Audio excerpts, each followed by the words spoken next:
All right, so I think I should put on Facebook, maybe. Maybe I should put that on Facebook. I'll try it. I'll put it on Facebook. Let's see. Am I in the right Facebook? Yes, I am. Twitch. I'm doing this well. I guess some of you are showing up. Some number of people. Maybe one. Maybe three. I don't know. Medina streams. Okay, there we go. I gotta put a title to this so people know what we're talking about. Um, what should I say? Talking, chatting, and buying cards. And buying cards. Come hang out. Okay. Is chatting two T's? I don't know. I don't know. I got my coffee from with my little Starbucks cup here. It's not from Starbucks, it's from my kitchen. But yeah, I decided that it would be good to do a little stream. I have to buy some cards from Face to Face Games, not because they're my sponsor, but because I have a bunch of store credit there. So I'm trying to figure out. There's a couple things I want to do.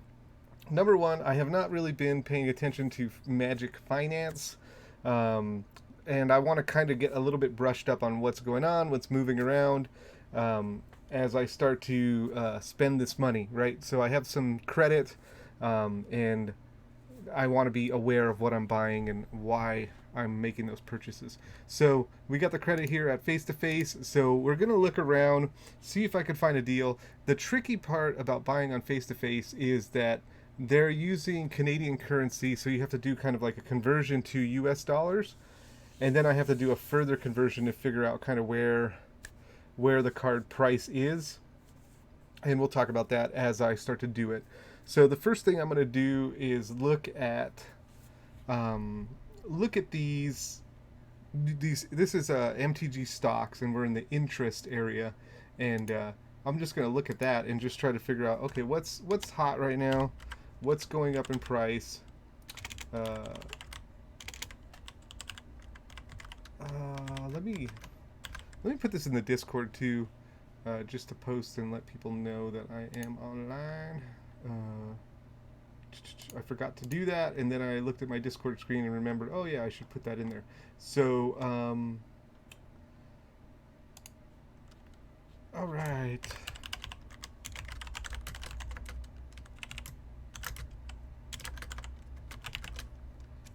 Let's see if that, whoops. It did not give the HTTP, did not give that little, the little link thing there. The link-a-majig. So yeah, so let's look at these. Let's look at these interest from MTG stocks. These are the cards that have been going up, and we see a lot of old stuff. Um, Power Leech. Oh, you know what? I wanted to check on that. I want to check on Power Leech. Dude, my screen just blanked out.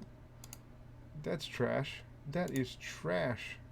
All right. Well, I won't check it there. But yeah, Power Leech. This is like an so we were playing old school Commander. I don't know if you ever played that, but it's basically Commander with only cards from 93 and 94.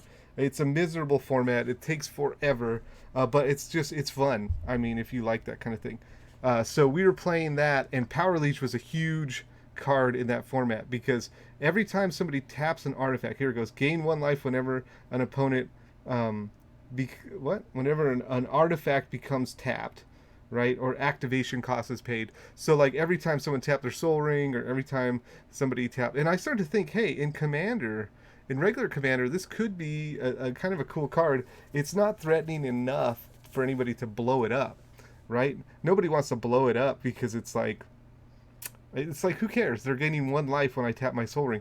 But if like three people are tapping their signets and their Soul Rings, you're gaining like 3 life, and it starts to add up. So kind of cool in a life gain deck. Anyways, it's probably going up because it's one of these old sets. So Legends, Antiquities. Look at, there's not a lot of new cards here. All old stuff, man. Lots of reserve list stuff, It seems like we're in the middle of a that's what Magic Finance is talking about right now. It seems like we're on another reserve list wave, where people buy reserve list cards. Um, I have, I understand the reserve list. Like I understand. Okay, Wizards can't reprint these cards, so they're gonna go up in value. But the problem I've always had is like someone needs to buy the cards, right? Just because Wizards is not going to reprint them, doesn't mean that someone's going to want them, right? Now, I think the market that wants them is a small market, a collector market. Of course, something like Metalworker, right? That's different. That's like that has what do you call that? Utility, right? You can play it, you can do something with it. It's playable. But I'm talking about stuff that's not playable, or has a very very small play profile. Even like I'm trying to find something here. What is this? Thrastic Egg. I don't even know if this is on the reserve list, but if this is something on the reserve list, this is an example of something that's not playable. I don't think. Let's see. I don't even know what it is. Let's see if it's playable or not. All right, so 4 mana. It's an artifact. Let's see. Put 1 counter on Thrastic Egg. If there are at least 2 such counters, just reading this makes me tired already. You may sacrifice Thrastic Egg to make any creature from your hand. Wait, to what? To take any creature from your hand or graveyard and put it directly in play. Treat this creature as those. I don't know, man. I don't know. That might be playable. 7 mana over turns, right? You don't have to have it right there. And you can take a creature from your graveyard. You can reanimate it in any color. Or you can have like a Elvish Piper effect. I mean, there's cards that do much, that do this much better. But I don't know. That's interesting. It's kind of cool, actually. Anyways, that's off topic. What I was saying was that a lot of times you have to have somebody who wants to play with the cards, or wants to own the cards. And so with the reserve list thing, I feel like a lot of times it has been like Magic Finance selling reserve list cards to Magic Finance, just kind of like cyclical. It's kind of like, who's going to hold the hot potato now? I'll pass it to you because you believe it more. And I think it's been like that. And I don't like investments like that. I don't like buying stuff like that. Now, I'm not saying there isn't a collector's market. There is. There's a graded market. That's a real thing.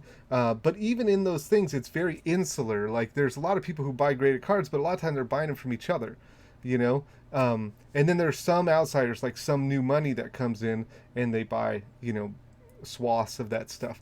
And so, I mean, if you want to play in that arena, and then until the big money comes in, and or if you just want to be the better person at passing the buck or passing the potato, it's like, I don't know. I'm not big into it. I never have been. The first reserve list thing, wasn't really here. I wasn't really playing the game for that.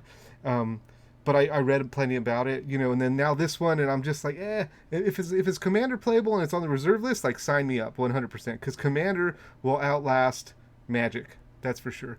There's my Johnny boy. What's up, Zuko? How's it going? One of the reasons I wanted to stream was not because I really had anything important to say. I just have not engaged with the Magic community through content in a while. And it's been tough. It has been tough to engage via content because I've been less excited about Magic, mainly because I'm not playing it that much. I'm not really surrounded by the people who love it. And I've been dealing with my own stuff. We're in the middle of a pandemic. The Magic, the opportunities for someone like me, dried up quite a bit in the beginning. So, I had to look at ways to earn an income. And so there's like bigger, more important things that I've been kind of focused on. I've had some personal stuff going on, which, I have to kind of work through. And so it's been tough to get excited about Magic, but I thought today, hey man, I want to spend an hour on stream. I want to get my head around what cards are selling and what are exciting right now. And then I want to make this purchase at face-to-face games. So I have about $400 in credit. I want to buy something that I'm going to be able to resell and profit from. So we're over here looking at stuff. Look at this Mind Slicer. That's a cool card. This is if Mind Slicer dies, each player discards their hand. That's probably because of that. Was that Tiny Bones guy? It's probably going up because of that. This was in my old Nath of the Guilt Thief Commander deck. This was before Commander was Commander, when Commander was EDH. So let's take a look. What else is going on here? I'm not super interested, again, because of what I said. I'm not super interested in the reserve list stuff. I'm not looking to buy something and hold on to it. I'm not looking to buy something that I have to convince another Magic Finance person to buy. I want stuff that players play, so that, you know, we could... here's Grave Pack. That's interesting. Let me see what their price on Grave Pack is, because I know that's a good one. That's just good in Commander, just overall. It's just one of those Commander staples. Let's see. So here's an interesting situation, right? So you have Grave Pack from MTG Stock's view. Grave Pack is going up, right? It's up to whoops. Oh man, clicking everywhere. I'm just blowing this thing up. Now, now I can't click it off. All right, so here's Grave Pack, $21 to $20, gone up 7%, but it's saying it's $20. Let's look at what TCG Player says.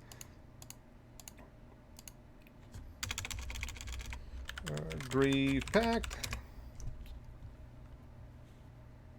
$17. It looks like it is about $20. It's between 17 and 20. But the cool thing is this price right here, you know, $17.49. That's actually a good price, because when you take that, if you take $17.49 here, I already got a little spreadsheet. I'm going to copy these and paste it down so we can do this a number of times. If I can not fat finger the keyboard. All right, so $17.29, was that $17.39? $17.49. That makes more sense. So $17.49 means that that we got they're $13 in US dollars. So on face-to-face games right now, if you buy these, that's $13. You're paying 13 for these in US dollars, which, you know, it's a pretty good price here, because you're getting them for $5 less than TCG Player. So that's kind of cool. And then if you look at it and we figure that we're going to sell it, so if we say, okay, we're going to take this thing and let's say we're going to sell it for $19.99, and then that's going to include, we're going to say, you know, equals this price times point, I'm going to say 82, because what that means is 18% of this is going to go to like eBay fees, shipping, stuff like that. So we get $16 out of it, and then we're going to equal the $16 minus what we paid for it, which is this price here. So that's about $8 profit on these things. So I think there's just like that is something that I'm going to buy. So unless we get something super hot there, I'm going to, you know, we're going to buy these. We're going to buy all 7 of these. Let's add those to the cart. All right, so those have been added to my cart. 7 Grave Packs. And that's Commander 2011. I don't think it matters. Like, let's just double check here. Commander 2011. Why do I not even see? Is this Commander? I guess that's just the Commander set. Take a look at the picture. This is riveting Magic Finance content here. Yeah, just the Commander set. So unless you guys buy those first, I'm going to buy those. And if you want to buy them, I'm not going to feel bad about that. I'm just going to keep looking. So that's totally cool. If you want to buy those out from under me, I am not sad about that. All right, so card of Ghost Council. Here's another Commander card. Let's take a look at what Face-to-Face is selling it for. Again, I have a bunch of Face-to-Face credits, so that's why I'm shopping at Face-to-Face here. So these are $24 and 0 in stock. We missed. That's a whiff. Let's see, Lotus Cobra. Okay, so are we aiming for a specific flip? I'm glad you asked that question. So what I'm looking for with these cards. So I'm gonna basically have all this credit. I'm gonna buy it. It's not a lot of credit. It's like 400 bucks. I'm gonna buy these cards and then sell them on Alchemist Refuge, alchemistrefuge.shop. I should actually put that in the links for you. Let me do that now, so that I'm a good promoter of my own brand here. Um, so yeah, I'm gonna sell these here, but this shop is connected to eBay. Okay, so everything I put on here goes on eBay. Now, what I'm doing with my eBay account is I'm trying to move the shop to a certain echelon on eBay. And what I mean by that is I want everything that I sell on eBay to make a $10 profit. Okay, so after fees and after what I paid for the card or whatever, the game or whatever I bought, I want every transaction that I'm processing on eBay to equal $10 in profit. So that means like if I do 10 transactions, I get $100 in profit. Okay, if I do 100 transactions, I get $1,000 in profit. Okay, so as you can see right now, that's not where we're at. Right now we have like, Underrealm Lich, right? We sell this for $5. We're never going to make $10 in profit because we only sold it for $5. Um, some of these we may, the Rikus will make $10 in profit, no problem. But I want to start slowly shifting everything in the shop. So as the smaller stuff sells, it'll be what will be left is those $10 in profit items. Now the grave packs, they're pretty close. They're $8.50 in profit, so it's getting closer to that goal. Um, it's not the $10, but I'm not gonna say no to $8.50 in profit. You know what I mean? So I will continue to go there. You'll notice here. Um, Basically, I acquired the credit at a certain rate, and that's what I call, that's what the price of the credit was, which means that's the price of the card. So here, they were selling them for 1749, which is $13 in US. I should mark this. Let's mark these. Face to face price, and then we got the USD conversion, and then we got the cost of card, or cost of credit, however you want to look at that, and then sale price, and price after fees. So after I pay my eBay fees and my shipping, we're looking at that price, and then profit.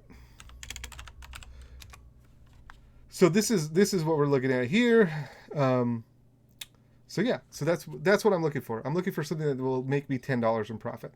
So we're going to start with stocks. We're going to start looking at these things that are moving. The reason why I look at this first is because when people are pricing their cards, they're not always up to date, right? So if something goes up in price this week, maybe face-to-face games have not gotten to the point to reprice them. I think that as a seller, sometimes I don't reprice with every spike. I will just let things sit because I paid the price that I want to pay for them. I want to make the money that I want to make. And as things spike, I'll sell the cards. So I'm not looking at this as a shady or a scummy thing to do, because a lot of times people, sellers who are bigger sellers and stuff, will just not update their prices and let the spike sell their cards. So I don't think in any way, shape, or form am I hurting face-to-face games to do this. I'm just looking at, hey, what moved right now? And then I'm going to go and buy, if the price isn't updated, it gives me a delta that I can work with. Gives me some space or some meat on the bone, as they call it. And again, like here's something like, Corpse Dance, Metalworker, right? These are moving up a little bit, but I think these are slow movers, This is not stuff that is going to sell really fast. It's a very slow thing. And so I'm not into that. Mind Slicer. This is something that is probably going to sell, but it's like yesterday's news. It's like Tiny Bones .deck. Everybody who started to build Tiny Bones has already built it. I mean, there will be people who build it in the future. Because that's like an evergreen. There are like evergreen archetypes in Magic, right? And one of the casual archetypes that's evergreen is discard. Another casual archetype that's evergreen is mill, right? Burn is another. It's not casual, but it's another archetype that's forever. So when you look at things like mill, burn, discard, always those kind of cards are interesting to pick up. They're kind of like a safe bet because eventually new players will come. They'll get interested in these archetypes because those are like the lightning rod archetypes for casual players. And so Mind Slicer is something that is interesting to me, but it's a lower tier than something like Grave Pact, because Grave Pact goes in. It's not a narrow focused card. Grave Pact goes in many different types of commander decks, and it's one of those commander staples, right? So it's a staple, I guess. It's the easiest way to say it is a staple, and I'm trying to make it way more complicated than it is. So Mind Slicer, not a staple, very focused in a casual archetype.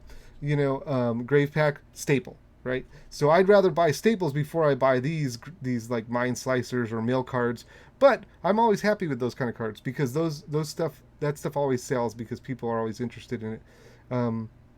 Skithiryx. Did we get a reprint of Skithiryx recently? I feel like we got a reprint in like Jumpstart or something.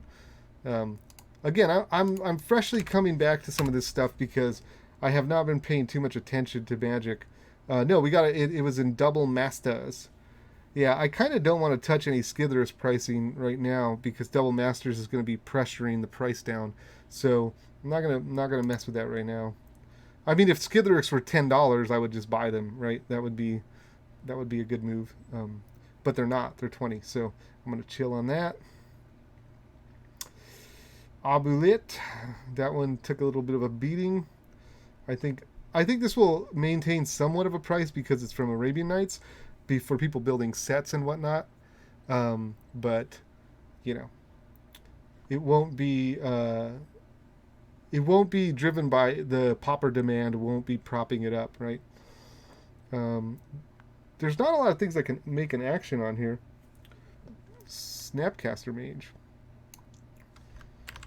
Snapcaster is one of those competitive staples that you're always happy to have. There's always people who are going to be looking for Snapcasters. Let's see what the TCG price is, because a lot of times, let me make this clear too. This is kind of a guide when you're looking at MTG stocks. I think they use like TCG mid or something. So like you can't be sure that what this says is really happening. Sometimes it's like, this card went way up. But then if you look at the actual price, the actual data, so in 2017, this is saying that the card's $45. But if you look at 2017, right here, it's $37. So it's like $8 less than what they're saying. So you can't follow that by the thing. So that's why I always like to look. Let's see what Face to Face has these at. Snapcaster Mage.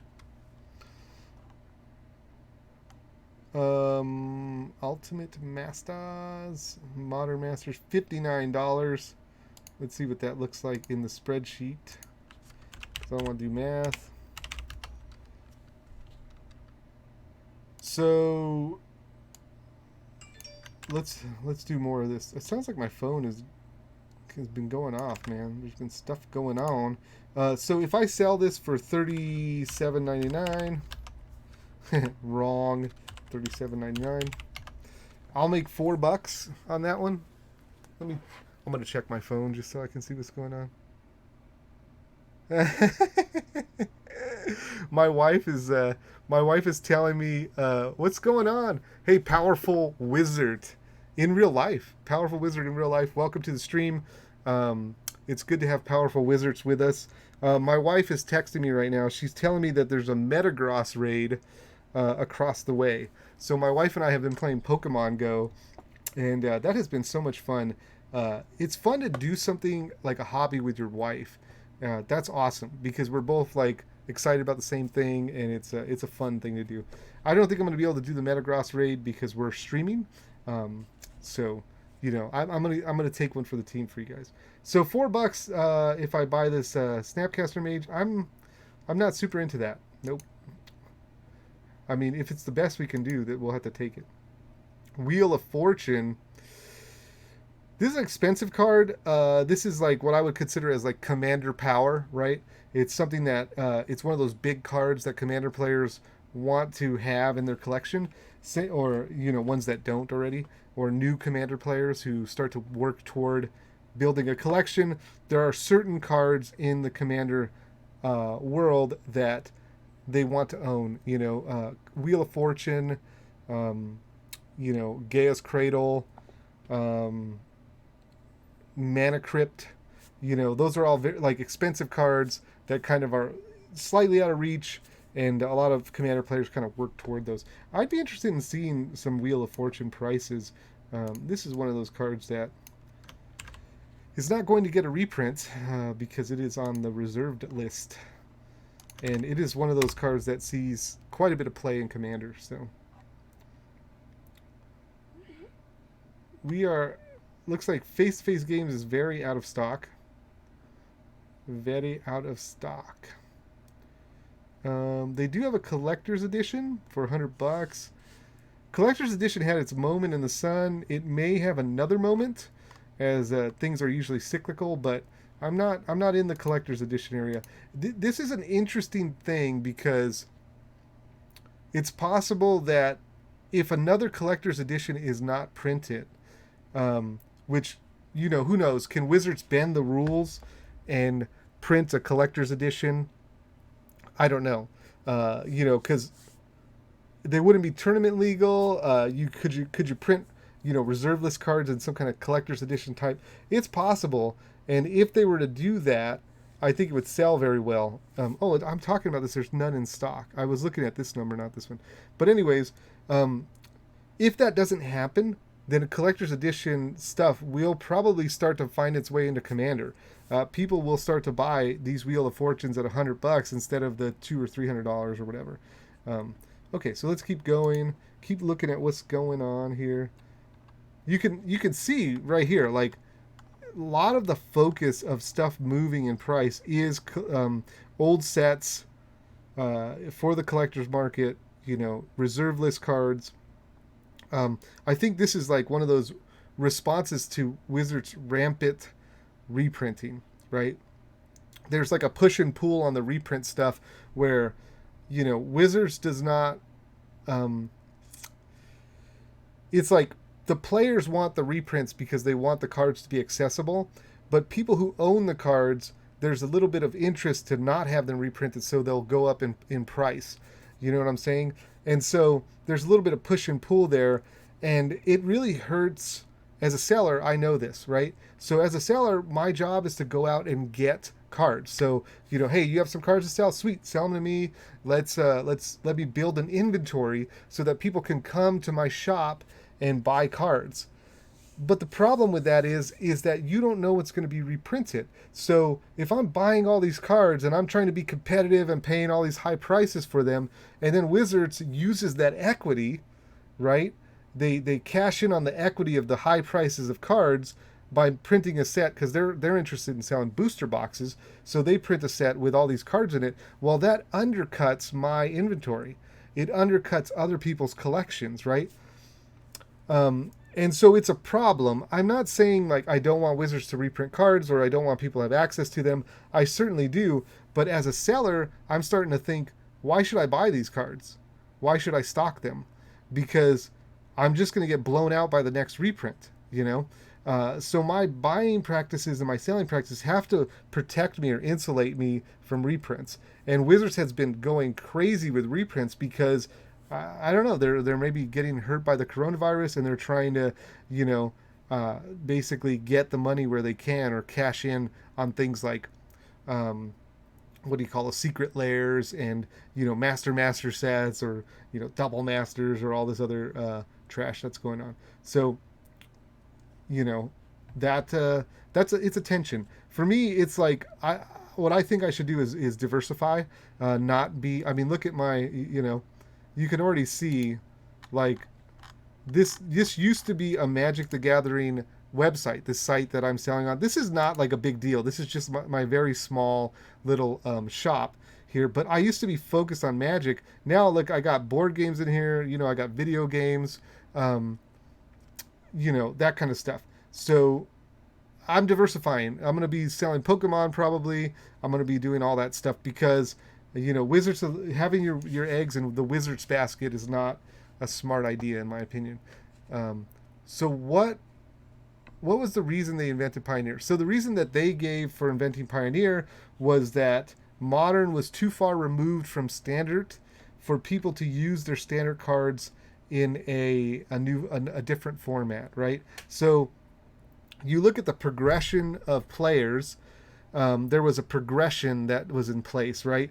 Players entered through Standard, and then they would go to the next format. So they would get deeper. The idea is Wizards want the player to be more and more invested in the game, right? So when you're in Standard, that's not deeply invested, right? You've bought some booster pack, built a deck or whatever, a booster box. You built a deck or whatever.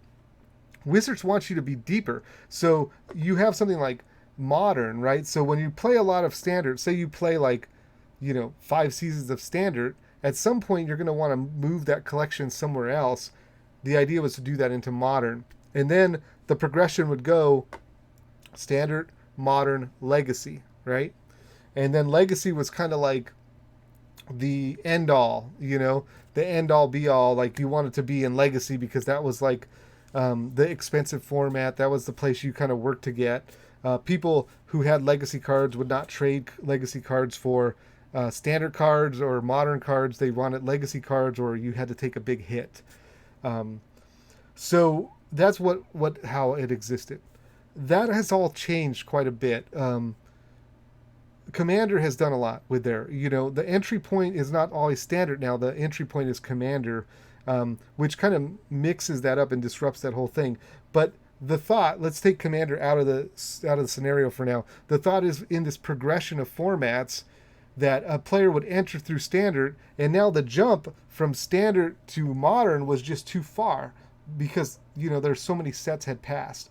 And so what they want to do is put something in the middle between Standard and Modern that a player could jump to. And what has happened is they created Pioneer, and the idea is that Standard would be the entry point, Pioneer would be the midpoint, and then Modern would be the end point, not Legacy, right? Because Legacy has a lot of accessibility issues because of the reserve list and the dual lands. So to kind of push that out with Modern is a good idea, because then it keeps the players getting deeper and deeper in the investment pool, so to speak. So that's why they said they invented Pioneer, is to have that in-between point. I think it makes sense, What are you seeing as effects of COVID on the singles market? So it appears that COVID has not really affected the singles market in a negative way. So I'm going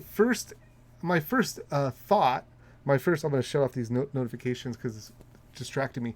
My first thought was that, okay, what's going to happen is this COVID thing is going to disrupt people's income, and it's going to disrupt people's the money that they spend on things like games. Okay, this happened in the Depression. When you had the Depression, people could not spend extra money on entertainment and things like that, and so those industries went downward. And so I thought, okay, well, there's going to be a disruption in income. That's going to cause a disruption in discretionary income, and that's going to make the cards go down. What you're going to see is a lot of people selling out, and that's going to put pressure on prices, because if you can buy your buddy's collection, you're not going to want to buy singles from a store. Singles stores are going to have to be more competitive with these constant fire sales, and it's going to push things down. That's what I thought was going to happen. What happened instead was that all those fire sales and stuff happened under the covers. It did not happen on the surface, and those stores dropped out of TCG Player, which is the biggest marketplace, or one of the biggest marketplaces, which left the healthier stores, the stores that had more income behind them, and the stores that were operating as strong businesses. And they said, hey, if we're the only ones on TCG Player, we're just going to hold the line. We're just going to keep our prices right where they're at, or raise them, because we're starting the availability, because all those smaller people are getting cut out of the bottom. The availability of cards is starting to dry up. So what has actually happened has the cards have increased in price. And there are a couple other reasons for that. It's not only that the lower echelon just got destroyed, it's also that we had inflation, in the US dollar, because the US dollar, there was these big bailouts and these big, this big minting of, I don't remember how much it was, but it was like, $1 trillion or, some massive amount of money because of the COVID relief package. So the US dollar got inflated, okay, which inflated the price of the cards, and people got money, discretionary income to spend.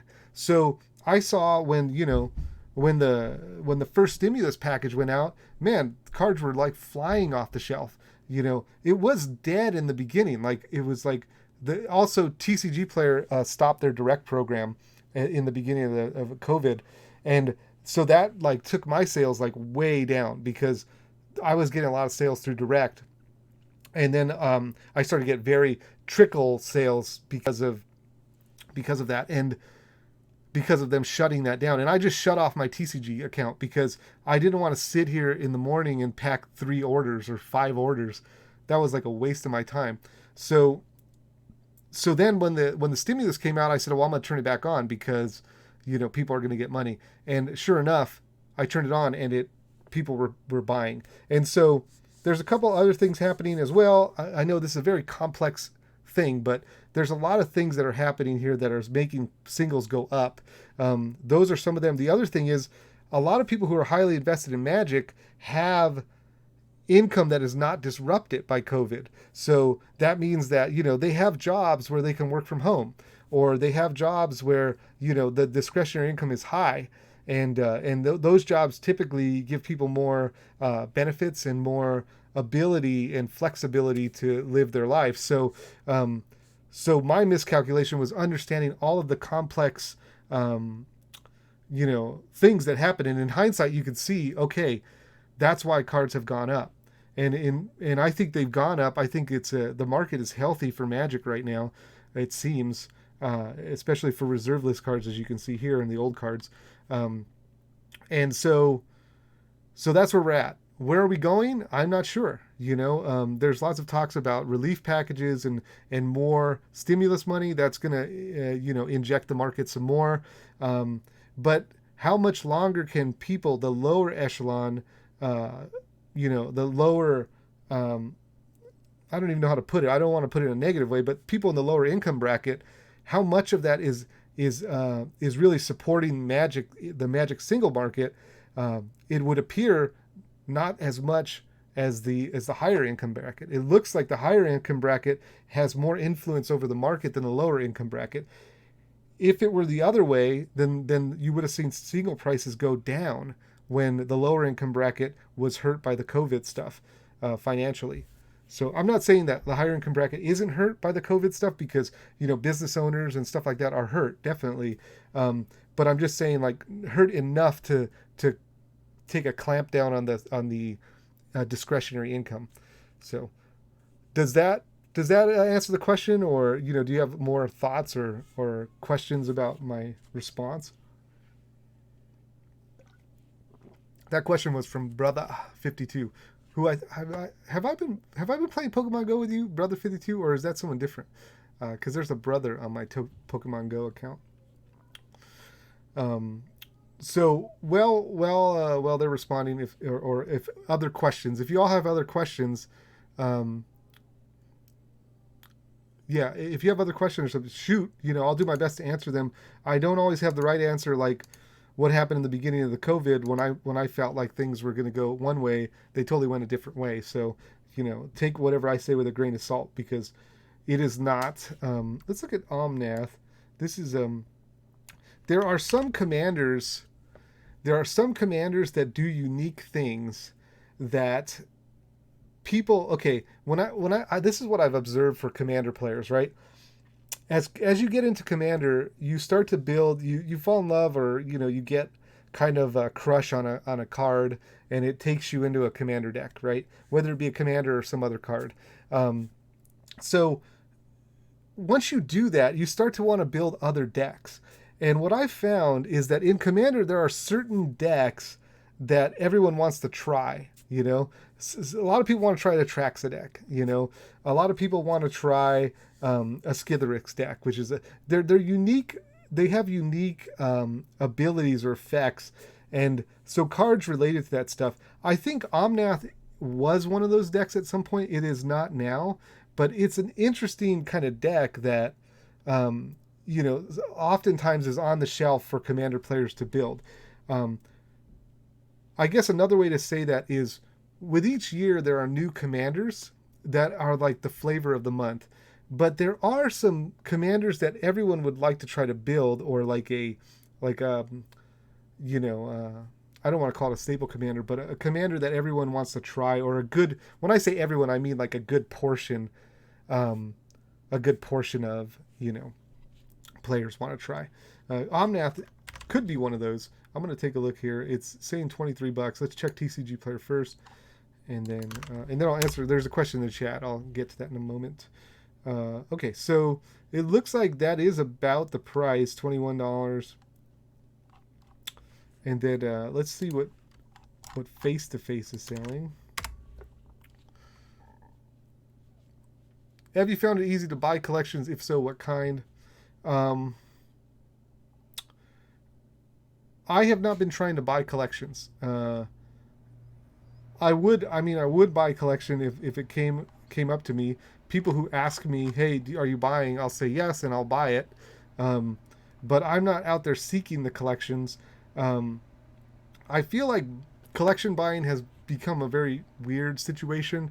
I don't know if I want to go down that route and talk about it because it involves people who are buying. It's a very competitive market. And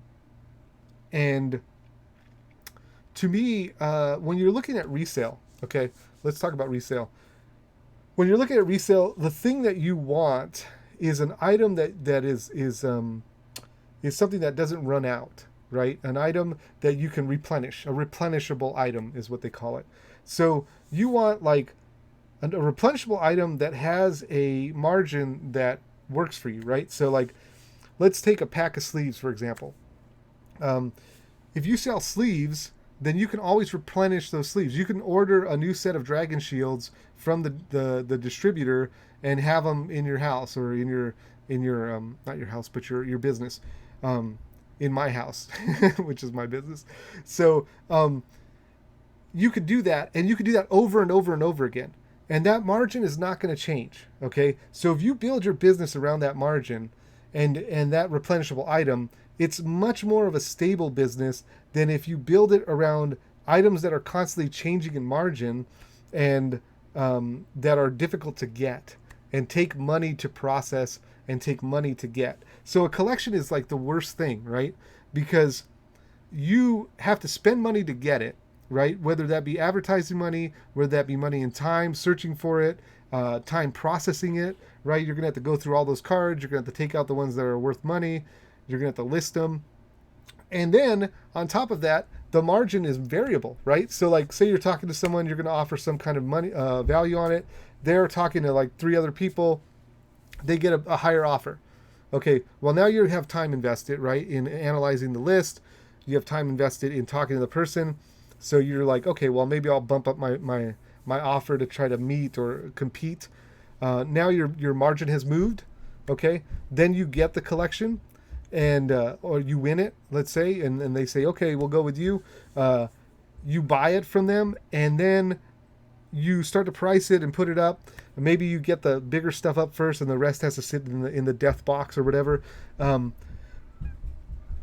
then Wizards reprints something, and the profit margin moves again, And like, I'm not trying to be a negative Nelly or a negative Nancy, and I'm not trying to say you shouldn't buy collections. But the benefit of buying collections and the margin on them and the space, the room for like error, or the room for other stuff, the room for shrinkage. Like, remember, shrinkage is a thing in Magic Finance or Magic Business, right? That's where people steal stuff from you, which they do out of your binders sometimes. if you're still doing business with binders and stuff like that.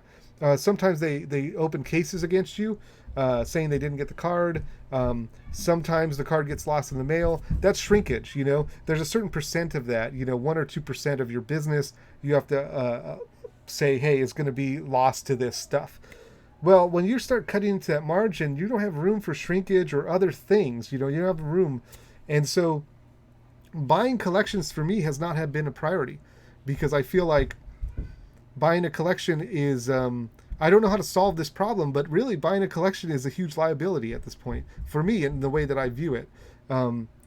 It has to be done if you want to be a Magic seller. You have to buy them because you have to have stock. But I'm trying to rack my brain or just analyze the situation and think, is there a better way to do this? And it could be in replenishables, a Magic company that buys and sells things that you can replenish. Sleeves, homemade tokens. You can see stuff like Star City Games and bigger companies doing stuff like this. Like in Star City Games, they have their like animal collections and stuff like that. That's products that they're making. They're generating their own product, which is replenishable and which has a margin that makes sense to them, and they're selling that. So stocking a Magic store might be the loss leader. You might have to take a loss on building a stock and an inventory so that you can sell sleeves, you can sell other stuff. I know that game stores do the same thing with snacks, right? They make more money on the snacks, the waters, the Cokes, and the other stuff than sometimes even on the singles, the sealed product for sure. Sealed product margins are so small when you're selling them as new, right? Sealed products as an investment is a different story. I'm not talking about that. I don't know a lot about that. But as sealed product, as selling it new, like when you get a boxes of Ikoria and you sell them to patrons, the margin is like nothing, essentially. So, yeah, I gave a big speech about buying collections, but to be clear, I have not been trying to buy collections too much because I deprioritize it. So I guess that's the too long didn't read. But I think people are having a good time selling and buying collections. I see collections go out there all the time. I assume that it's still good to buy. And like I said, some of that stuff, some of the collections on the market are because of COVID, right? Because people are hurting and stuff like that. And that's another thing that's hard for me. If somebody's in trouble financially, they need money, like, I want to help them. From a business perspective, you want to buy a collection at the lowest price so that you can have margins and room for things to happen. As a human, and in humanity's sake, you want to give somebody the most ability to win. The best chances of being blessed or being happy in life. And so sometimes there's at odds, especially in a crisis situation. A lot of times I don't really want to offer on the collection. I just want to help the person. You know what I mean? So, I sometimes offer too much from a business standpoint because the person needs help, right? So putting myself in that situation is difficult because it's not good for the business, but also it's good for the person. And I will likely choose the person most of the time over the business, and I don't know. It's a weird thing, right? It's super weird because you just get, especially when there are people who are close to you, friends, people you play cards with at the shop or something. They're like, hey man, I have to, make my house payment or something. I need to sell this stuff. It's like, yeah, of course I'm going to help. And then you just can't make room in the budget there. You have to just give the best offer and like sometimes over the amount. I don't know. I'm rambling about that. It's not something that you need to worry too much about because, if you're not buying a lot of collections or if you don't have a reputation for that, it's not a big problem. But yeah, that's where my head's at. I'm gonna keep looking at other cards to buy. Dude, we went down a rabbit hole on that one. That was deep. I find that very interesting, though. The kind of the ethical struggle in being in that position where you're buying something that's relative. the value is relative, and you're buying it from someone you care about, and it's just kind of like it's a weird situation. It's like they say mixing family and money. Necropotence, interesting. Necropotence is a card that is evergreen, has always been powerful, is super good in Commander. It falls on the in the CEDH. Zuko says that was a journey. Yeah, that was, that was something else. I think that I do want to talk about that stuff at some time. The ethics of buying Magic cards and dealing with people who are part of the community or the family. There's so much dependency on the Magic community to do so many things in people's lives. They go to it for identity. They go to it for assurance, for building relationships, and it's in a sense you have to be sensitive to that stuff, and you don't want to injure people by disrupting that harmony or whatever. So when you get in a business negotiation, there's a little bit of adversarialism, because there are two different conflicting interests. There are the interests of the person who are served by a higher price, and the interest of the business who's served by a lower price, and there's that mashing of things. So Hardman, what's up? Welcome to the stream, man. I miss you, buddy. I miss you. I miss a lot of people because of COVID. I haven't seen people, and I'm just like, ah. So let's finish looking at Necropotence. It falls on the CDH spectrum of EDH. Kind of like that has also been having like a little bit of a resurgence. There was a banning in the format. Content creators have picked up on the format a little bit more and talked about it a little bit more. So there's more people playing CEDH, which is cool. And so Necropotence is one of those cards. All sold out here, so very popular. Let's take a look at it here. Just interestingly, Mizzix's Mastery seems nuts at sub $3. Okay, let's look at that too. This is still too low in my opinion. This Necropotence that is $43 here, $45. This is too low. This first of all, it's so super cool in person. So super cool version. But 13 listings. This is not going to last long at that price. I think in 6 months this thing will be much higher. If you want CDH specs, oh no, we're gonna get schooled on CDH. Do y'all want to look at some CDH specs? I'm gonna look at Mizzix Mastery. I'm gonna look at that first. I'm not big on buying this card though, and I'll tell you why. Because it's one of those cards that is in one of those niche commander decks or a niche style of commander decks, and that does not seem to be super popular. The commander demographic, and I'm going to super generalize here, which, is really bad form, but I'm going to do it anyways.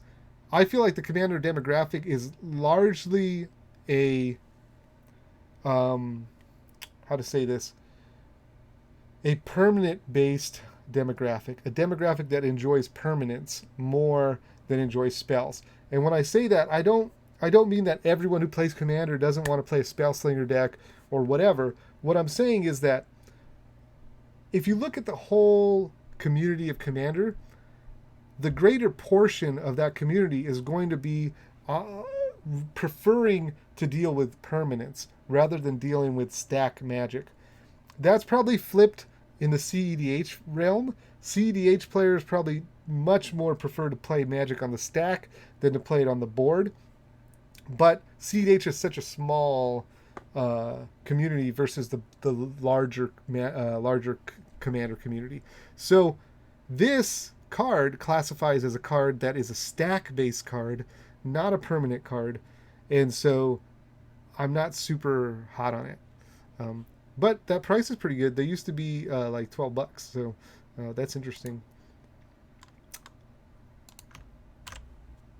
Let's take a look here at Face to Face. I'm going to catch up with the chat here. When is the best time to buy Double Master singles especially box toppers and foils. Here's another one of my opinions. There are many people who believe different things, but what I'll say is I think the best time to buy is in um, this season right now. So Double Masters is just released, and the way that I understand it, the way that I've managed it. So in the past, I've done pre-releases, pre-sales for new sets. As a seller, what I would do is open the boxes, and I would sell at the going market price. You know what I'm saying? So whatever the market is, that's what I would sell, and I would chase the bottom of that. So as these box toppers went down in price, because what's happening is there's a grab, like we're all trying to get the money back for the boxes that we bought. So, there's a huge investment in sealed product up front. We as sellers have to buy all that up front. Then we open them and we sell the singles. Then for me, the way that I would always approach it is, look, I'm going to sell as many singles as I can until I recoup that money. Once I recoup the money that I invested, then I start getting selective. I start raising prices. I start saying I'm not going to sell these right now because they're way too low. But until I get to that point, I'm not lowering any prices. I mean, I'm not hiring any prices. I'm lowering all prices to like race down to get the money back. And so I think a lot of people are acting the same way. And so what I would say is, like, until those people recoup that money, until all those sellers, you're going to see stuff go down, down, down, down. And then once the recoup happens and the product starts drying up, you're going to start to see it go up. And so what I would say is the sooner the better. It's unlikely when you're talking about reprints, cards that we already know whether they're good or not, it's unlikely to see the card go down again unless there's a huge influx of product, right? Because what's going to make the card go down after it starts going up? Like a banning, right? If the card gets banned, then it will suffer and it will go down because people put them on the market. Or an influx of product. A bunch of product gets released and the product is super cheap. The EV, of the set falls because there's so much of it and vendors need to sell it, right? So like if there's influx, then vendors are going to buy it and they're going to sell it closer to the price that they bought it at so they can get rid of it, right? And turn a little bit of a profit. So you just have to keep that stuff in mind. People are saying there will be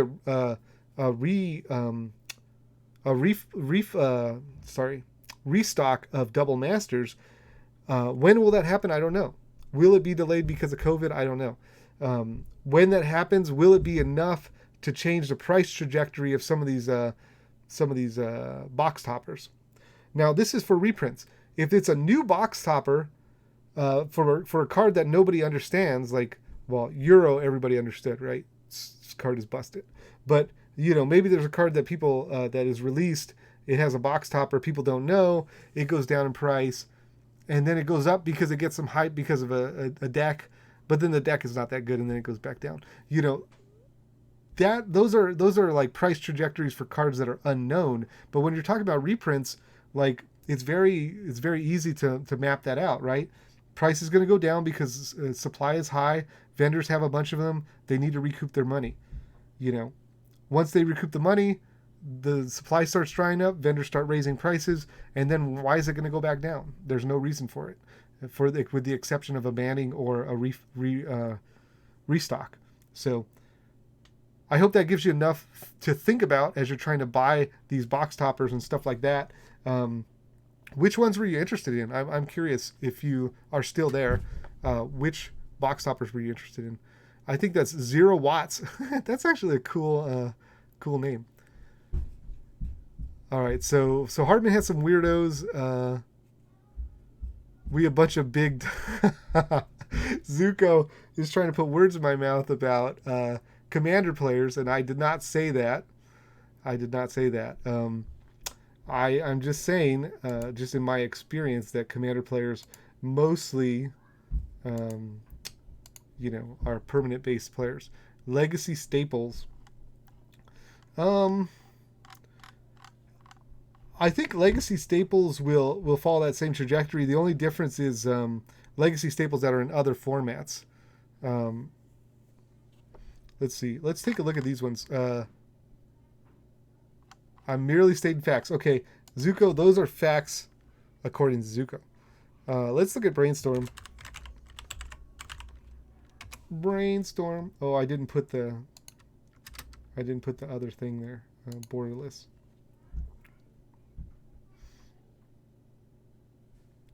I love that they went back to old magic artists for artwork. This is Ron Spencer, right? I think. So I think that's very cool. Brainstorm at $14.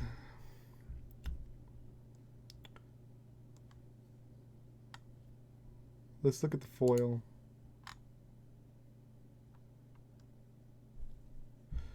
Okay, so here's where my thoughts go with Brainstorm. My immediate thought goes to Ponder. There was, now again, take everything I say with a grain of salt, because I could have blind spots or whatever. So you got Ponder, which is there was a player reward Ponder, and that got up to $15. Nope, it's still 15 by market price. I don't know what that was. I guess we're in Pinterest now. How did we get in Pinterest? Get out of here. All right, let's go back. Ponder. We'll run it back. Sorry about that. All right. Okay, we're not in Pinterest. Good. So we got this Ponder here, and it makes me think, okay, $15. Take out the foil. And then we'll say lightly played just to see where it is about $13 to $15. That's where I'm at. I think that the only question is how much of these player reward Ponders were printed versus the Brainstorms, right? What is the supply of each of them? I think there's probably much less supply of Ponders than there are of these Brainstorms. That would be my thought, because there were much less Magic players at the time that could receive these Magic player rewards, and so to my estimation, Ponder would have been printed a lot less than being, a bonus in this Double Masters. So with this being $15, I think that the regular at $15 of Brainstorm might be a little bit too high, because I would expect the end to be 15. Again, am I grossly misunderstanding the either the supply, how much of these were printed, or the demand? Is there much more demand beyond Legacy, or, is there less demand for Ponder than there is Brainstorm? Those are things to consider. But at $14, I'd be less inclined. At $10, I'd be more interested. One thing I will say, though, foils, that seems wrong. $20 for foils? I think this is a third. I like this price, $35 for this foil, right? And so I think the foils at $20 or whatever is very interesting to me. The regulars at $15, I'm not so excited about. So that's what I'll say about that. Let me take a look at the other one you had here. Council's Judgment. One of the things about Council's Judgment is it was expensive because it was printed in Conspiracy. And so the supply was very low for Council's Judgment, and when it started seeing Legacy and sometimes Commander play, was it Conspiracy or was it in Commander? What the heck? Am I dumb? Let me see. I think it was Conspiracy where it was printed first.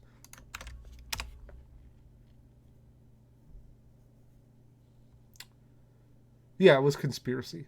Okay. So it was high because of printed Conspiracy, low print runs, and then so that's what made the price high. Now we have to ask, what is the demand and the supply ratio here? Let's see. We have this with the foils are $13. The non-foils are $10.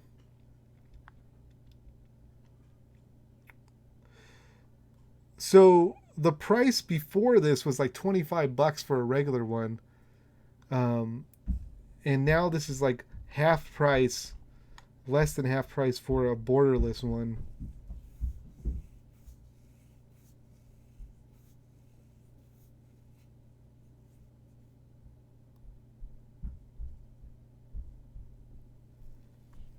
I like this card. I'm trying to think of like where does this card see play beyond Legacy? It sees play in Commander, and I think that it's good in Commander. Uh, for this, if this card would be a regular Commander card, let's take a look at now. EDH Rec is not like the end all be all. But I love when a card is like backed by Commander playability, right? Because then you always have the Commander safe fall. It is in cubes. Cubes is a small market, so there are you have to think about cubes, but not you don't have to think too deeply about them. 2% of decks, so not a lot. It does not seem to have a very big Commander thing, but it could be played in Commander. I feel like it's interesting, right? Um,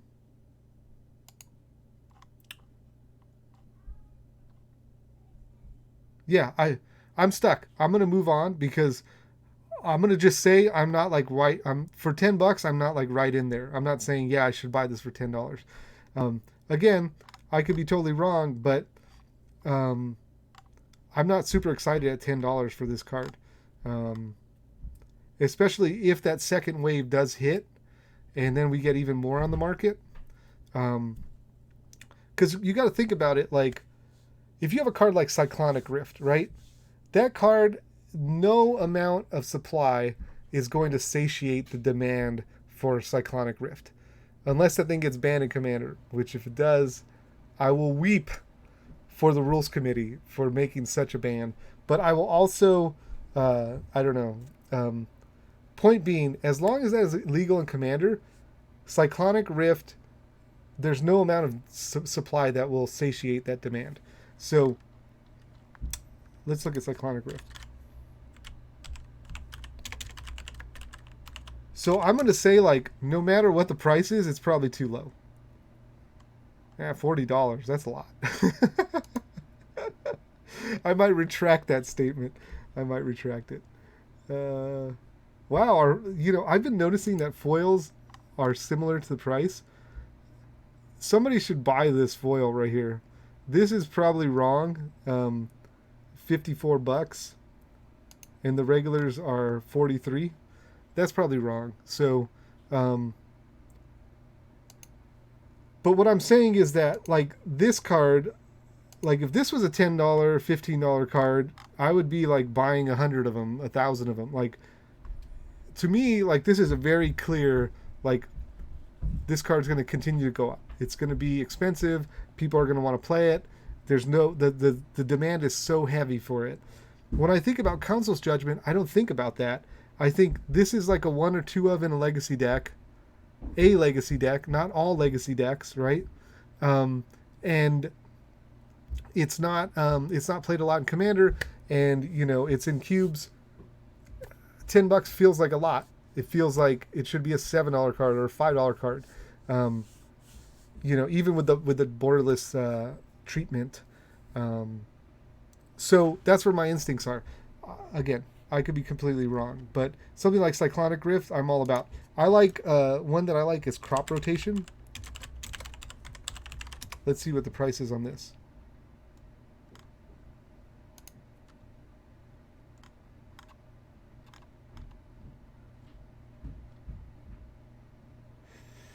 $13. Here's the thing. Am I just crazy, or I feel like this sees a lot of play in Commander? I play it in Commander all the time. I'm gonna see. Let me see if people have my sensibilities here. I did not play Council Judgment in Commander a lot, so let's see. Let's see how my sensibilities match up with the general populace. 10% of decks. Okay. 10 is more than 2. I like that number, 10%.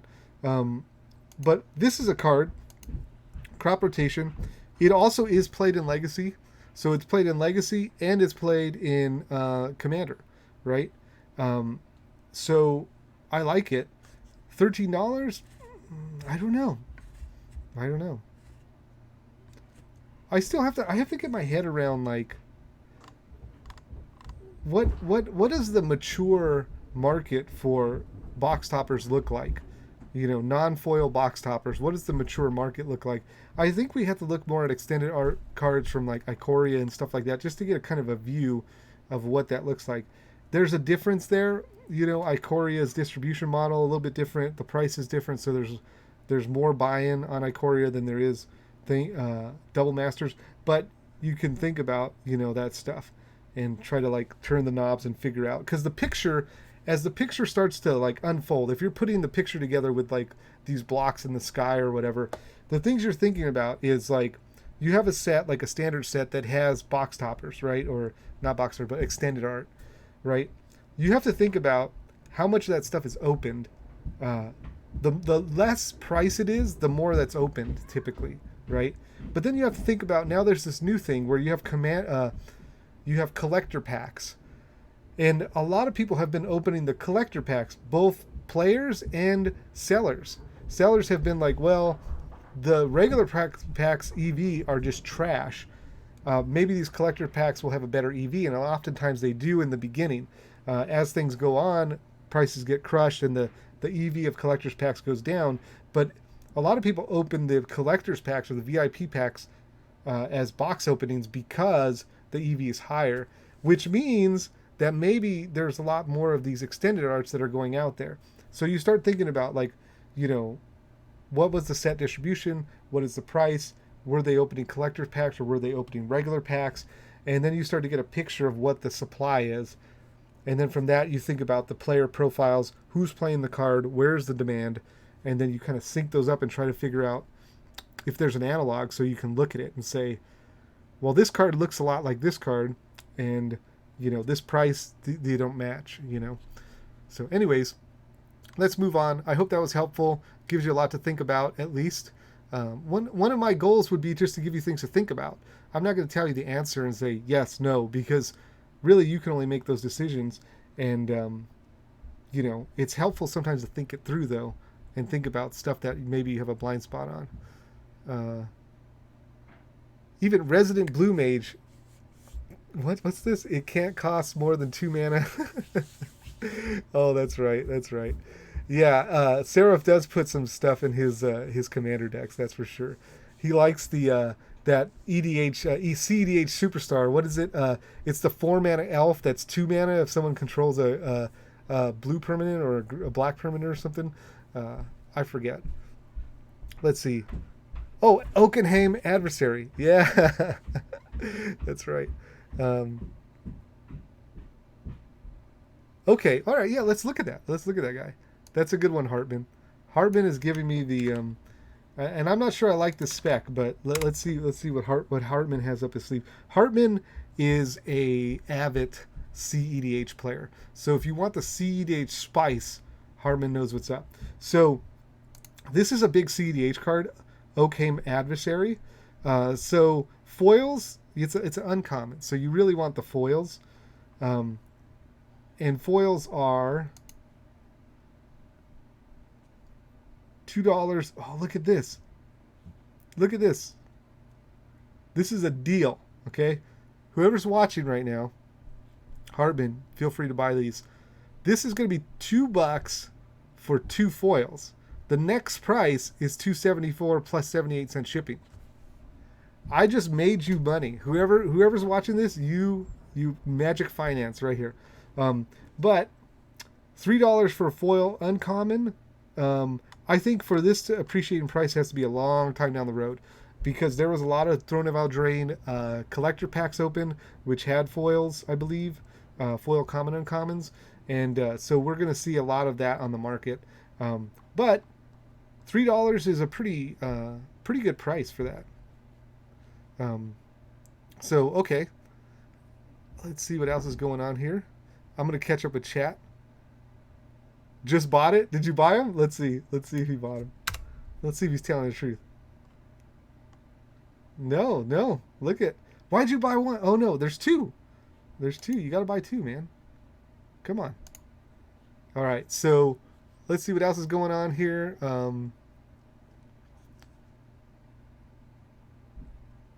TNT, TNN, True Name Nemesis. True Name Nemesis is a card. Pretty good in Legacy. Um, good against good blocks pretty well against Stoneforge. Let's see. Uh, Copy Artifact. I like this one. I like this one. So Hartman comes out with Copy Artifact. Um, let's take a look at that. It's good to be chatting with y'all. Thank you for showing up and saying hello. Appreciate that, by the way. Uh, Making some content for Magic. I love it. I love it. It's fun. Copy Artifact. Ooh, prices have gone up since I revised is $45. These were like $20. These were like $20 like 2 months ago. And I think they were on the list here. Let's see.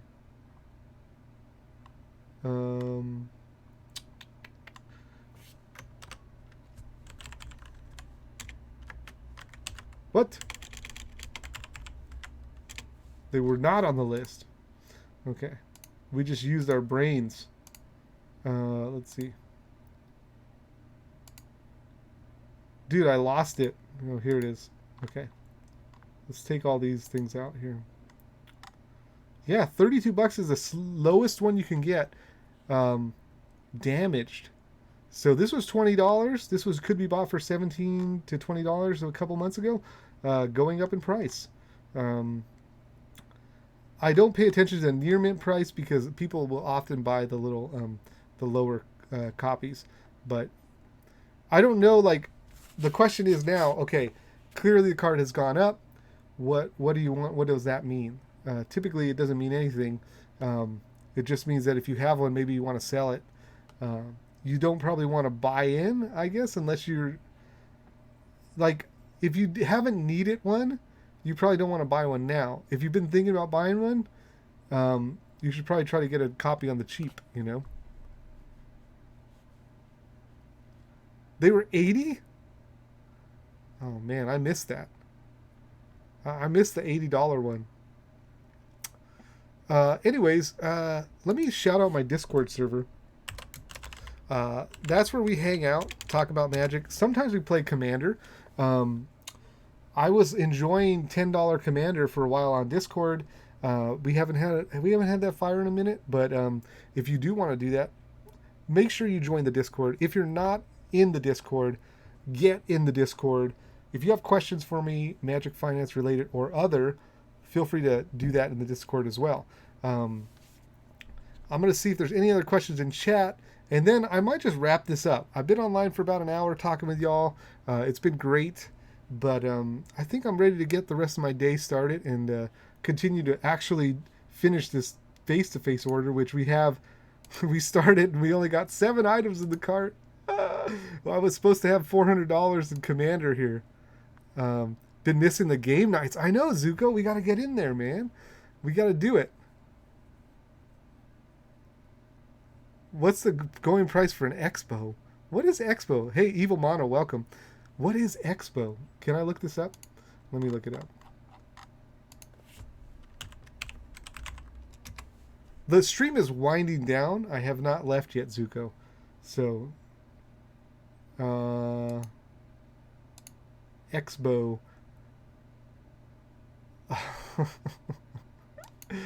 All right. What's the going line for a crossbow? I see. The crossbow, this is an old story. I don't know how much is known how much is publicly known about the crossbow. Not a lot. There was a time I told the story at dinner. It was a big gathering of Magic players, and I told a story about a crossbow. I will not repeat the story about the crossbow on stream, but it was a story, and it was legendary. So thank you for the memory, Evil Mono. It's good to have people from the olden times in the chat. Okay, yeah. So I think it's time to wrap things up. If you're not following, please follow. Appreciate that. And then next time I go live, you can hang out and chat with me. Appreciate all the questions and the engagement. You guys are awesome. And yeah, I hope you all have a great day. And I will talk to you next time. Bye bye, everyone.